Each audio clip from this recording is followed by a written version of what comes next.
Why do people cheat? Infidelity has long been viewed throughout society as a shit way to treat a partner. Of course, this stems from a long-standing belief in monogamous relationships, in which one man and one woman were bound together by marriage for an eternity. An eternity is a long fucking time.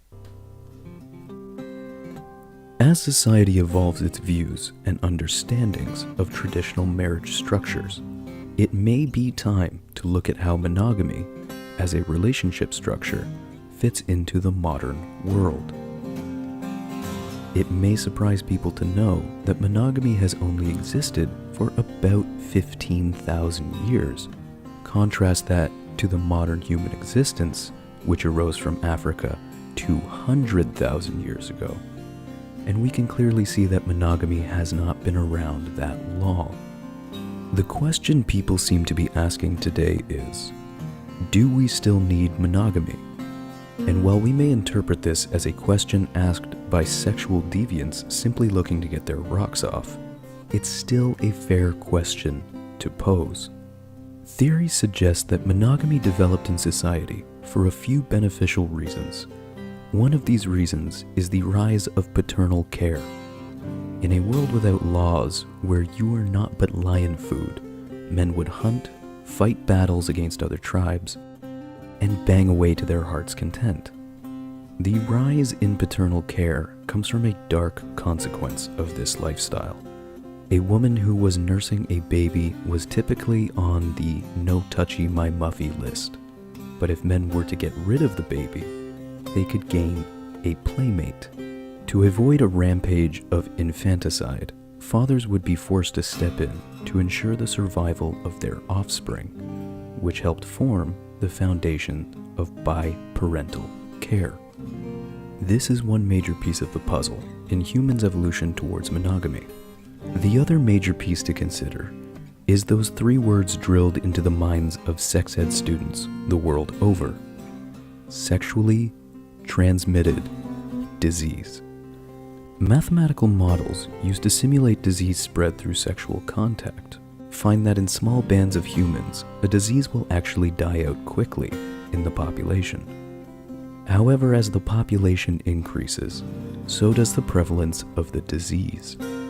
It's no secret that humans value protecting their junk, arguably more than protecting anything else, and monogamy provides a safe sexual relationship in which you won't piss lava or feel like you're fucking a bag of broken glass when you do the naughty. Socially enforced monogamy has only existed for a mere 1,000 years. Men by law were only allowed to have one wife as late as the Roman era. The leading theory as to how this idea spread is that cultures practicing modern monogamy spread this idea through force.